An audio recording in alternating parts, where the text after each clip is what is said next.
Hi, this is Lori Sarver. I'm the secondary bilingual literacy coach in Kennewick School District, and today I want to talk to you about using the ALDs.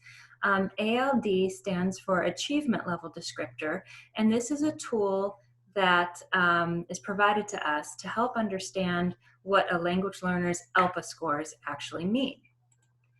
So to give an idea of what I'm going to cover in this video, the first thing we're going to talk about is something called the Individual Student ELPA Report. That allows you to see a specific student's ELPA results as well as a description of what those mean. I'll talk to you about achievement level descriptors and explain what they are and why they're a helpful tool. I'll introduce the idea of using achievement level descriptors as a way to identify student language goals and to guide your instruction. And then I'll provide some support in terms of resources that you can reach out to if you need extra help.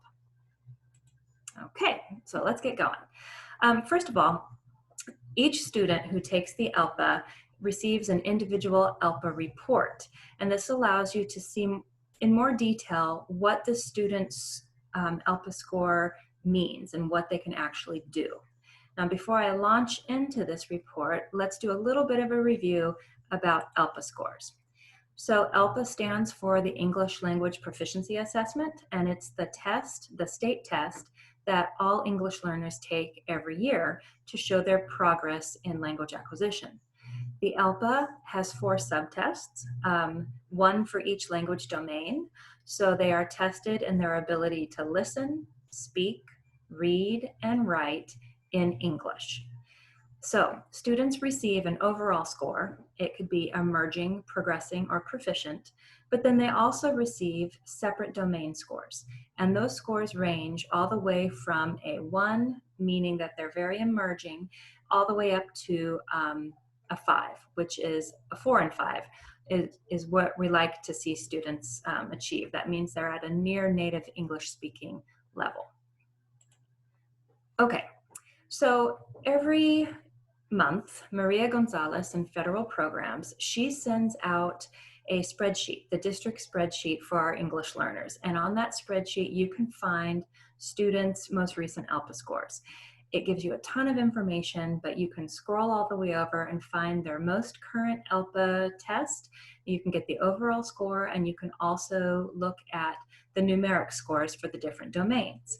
Now that's helpful because it lets you know if your students are emerging or progressing, and it gives you a little look at what they score higher and where are their language strengths. But if you want to know what those numbers actually mean, the spreadsheet doesn't give you that information. So one of the places you can look to find out what those scores mean is you can look at an individual student report. So here's a sample student report. This was from a 10th grade student here in Kennewick. This was back in the 2017-18 school year. But if you look at it, it gives you a lot of information. And down here at the bottom, you can see some numbers and a lot of text over here. So I'm going to zoom in a little bit on this bottom part of the individual student report and show you what that text is. Okay. The larger report we were looking at, that was a sample 10th grade, but I have a 7th grade test here that I zoomed in on. So this student, you can see, and again, this is a 7th grade student score. So if we take a closer look at this portion of the individual student report, we can see for the domain of listening, the student scored a 3, and then there's some text over here. In reading, they scored a 2, and again, there's text. Speaking a 4, text. Writing, they scored a 3, and you get some text. Now, the important part is to take a look at the text to the right. It is a domain description. So this particular student scored a 2 in reading, and if you look over here, this domain description, it tells you what that score of a 2 means.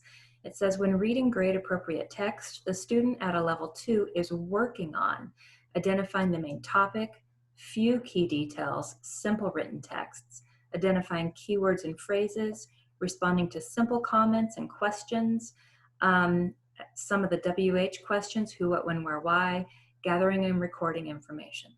So you know that a student at a level 2, this is what they're working on. They still need support in working on these things. And so I could, if I had my students' ELPA scores, I could look at their numeric domain scores, and I could, on my individual student report, go to the right and read a description of their domain. So again, super helpful, a lot more helpful than just a set of ELPA scores. But what if I can't get a copy of my student individual reports? These reports are helpful, but they're not very easily accessible. If you didn't have the student in class last year, if they didn't test with you, you're not going to have access to their scores. Now, you could talk to admin, or you could even call Maria Gonzalez or myself and request these scores, but it's kind of a clunky process to get to them. Another thing that the individual student reports don't tell you is, okay, this is great. This is where a student is functioning right now. But as teachers, we don't want them to live in this one area. We want to know what's coming up. And the individual student report doesn't give you that information. So where do we get that information? That's where we come into the achievement level descriptors. So what are these things? Achievement level descriptors are a description of reading, writing, listening, and speaking across all the language domains, ranging from the lowest score of a 1 to the highest score of a 5. So yeah, it's a big description, but let me show you what they look like. Let me move my little face away. Okay. So right here, this is the grade band 6 through 8. Not all achievement level descriptors are the same. You have a different collection of descriptors for kindergarten, a separate one for first grade. Then we chunk second and third, fourth and fifth, 6th through 8th, and 9th through 12th into separate grade bands. So here I'm looking at the grade band for grade 6 through 8. This is what the listening achievement level descriptors look like, and the speaking. So if you notice, right here I have a level 1 beginning student, and this lets me know what that student is doing, what they're working on at a level 1, recognizing a few keywords or phrases, responding to simple questions. Okay, I could read this and find out. Then if I skip up, let's say I have a student who's a level 3 in listening. This describes what a level 3 student is doing. Similarly for speaking, it ranges all the way from level 1 to level 5, which is your more advanced, and I can read the descriptions here below each level and find out what my students are working on at that moment. Now, here's the reading and the writing. Like I said, we have achievement level descriptors for all 4 language domains. So I can look for reading. If I have a student at a level 1, I can read the description. If I have a student at a level 1 in writing, I can read the description of what that means. The thing that I like about the achievement level descriptors is that not only can I see what they're working on at that current level, I can look over a level and see what's coming up next. And this helps me because I know my students need support here, but like I said, I don't want them to live here. I don't want them to stay in level 2 forever. So I look at what's coming up next and see how can I push my students to be able to handle this sort of activity in English. So if you think back to the zoomed in 7th grade student report, we focused in on what they were doing at a level 2. So I've got the description here, identifying the main topic and a few key details in simple written text, identifying keywords and phrases. If this sounds familiar, this is the exact same text that appeared on the individual student report. Now, let's look a little bit more closely. We have our student. Again, this is the 7th grade student that I was talking about. And here's the description of what they're doing at a level 2. Like I had alluded to, I can look, oops, sorry about that. I can look at the level above and I can see if they're working, what they're working on now, and then I can see how I can move them forward. The key thing that I want to bring up with this is that just like for that student report, this text is what was copy pasted, so to speak, onto their individual student report. If a student scores a level 3, then this text is what's going to be pasted into that individual student report. So really, if I have achievement level descriptors and my students' ELPA scores, I have all that I need to find out what my students are doing now and what I can do to push them to the next level. All right, so just to recap here. The first thing I do when I have my I find out who my language learners are, is I want to look at their student ELPA scores. I can get this from the Kennewick School District bilingual spreadsheet that's sent out each month. Now remember, this just gives me a numeric score for each domain. If I want to know what these mean, one option that I have is to seek out their individual student reports. If I don't have easy access to that, then I need to break out my copy of achievement level descriptors.